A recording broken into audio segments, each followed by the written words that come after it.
নমস্কার বন্ধুরা, আশা করছি সকলে অনেক ভালো আছো। নতুন আরেকটি রেসিপি নিয়ে তোমাদের সঙ্গে শেয়ার করছি। আজকে আমি বানিয়ে দেখাবো বাঙালির খুব পছন্দের একটি রেসিপি, বেগুন ভর্তা। এই রেসিপিটি বানানো একদমই সহজ। বেগুন ভর্তা বানানোর জন্য আমি এখানে দুটো বেগুনের ব্যবহার করছি। বেগুন দুটোকে একটু দেখে নেব ভেতরে পোকা আছে নাকি।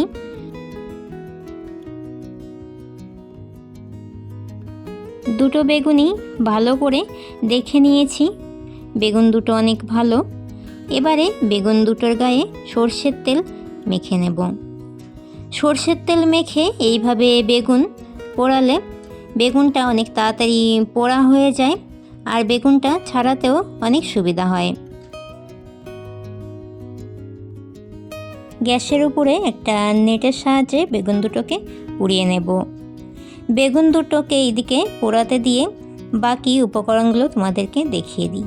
এখানে নিয়েছি 4টে রসুন, একটা পেঁয়াজ, একটুখানি আদা, আর নিয়েছি 5 থেকে 6টা কাঁচা লঙ্কা। পেঁয়াজগুলোকে একটু ছোটো ছোটো করে কেটে নেব।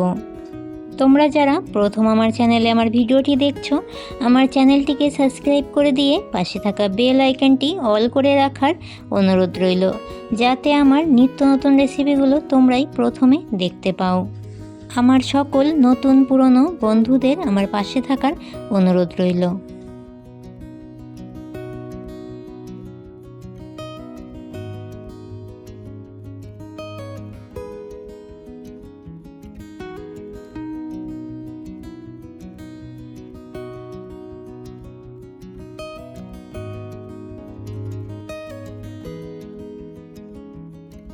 পেঁয়াজগুলোকে একটু ছোট ছোট করে কেটে নিয়েছি। এবারে এখানে আদাগুলোকে গ্রেট করে নেব।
এইদিকে আমার পেঁয়াজ, আদা, রসুন, লঙ্কাটা কেটে নেওয়া হয়ে গেছে।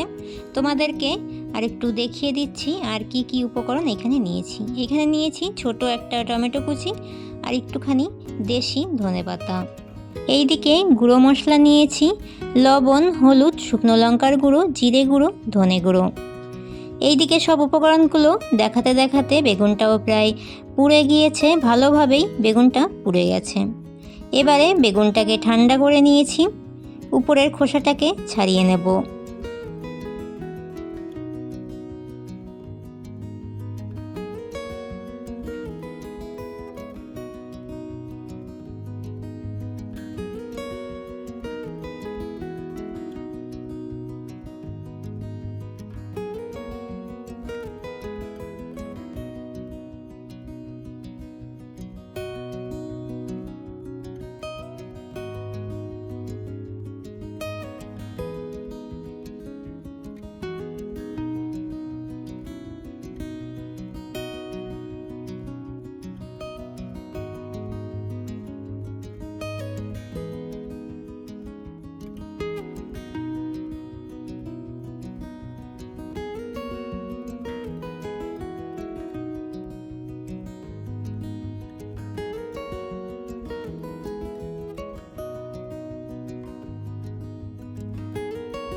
বেগুনটাকে একটু ছোট ছোট করে কেটে নিয়েছি যাতে বেগুনের ভর্তাতে কোনো রকম বেগুনের আঁশ না থাকে।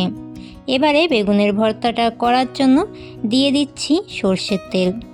তেলটা গরম হয়ে গেলে ফোড়নে দিয়ে দেব গোটা জিরে। জিরেগুলো হালকা ভেজে নিয়েই দিয়ে দিচ্ছি পেঁয়াজ লঙ্কা কুচি।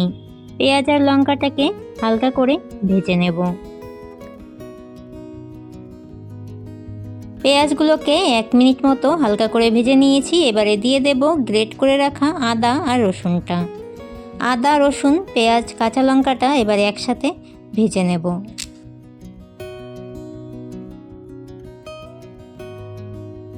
মশলাগুলোকে 2 মিনিট মতো ভেজে নিয়েছি। এবারে দিয়ে দেব টমেটো কুচি, দিয়ে দেব গুঁড়ো মশলা। গুঁড়ো মশলা কী কী নিয়েছি আগেই বলে দিয়েছি। এবারে সব মশলাগুলো একসাথে করে ভেজে নেব। যখন মশলাগুলো খুব ভালোভাবে ভাজা হবে, মশলাটা থেকে তেলটা ছেড়ে দেবে। মশলাগুলো খুব ভালোভাবেই ভেজে নিয়েছি। এবারে মশলাগুলোকে আরেকটু ভালো করে কষিয়ে নেওয়ার জন্য দিয়ে দিলাম সামান্য জল।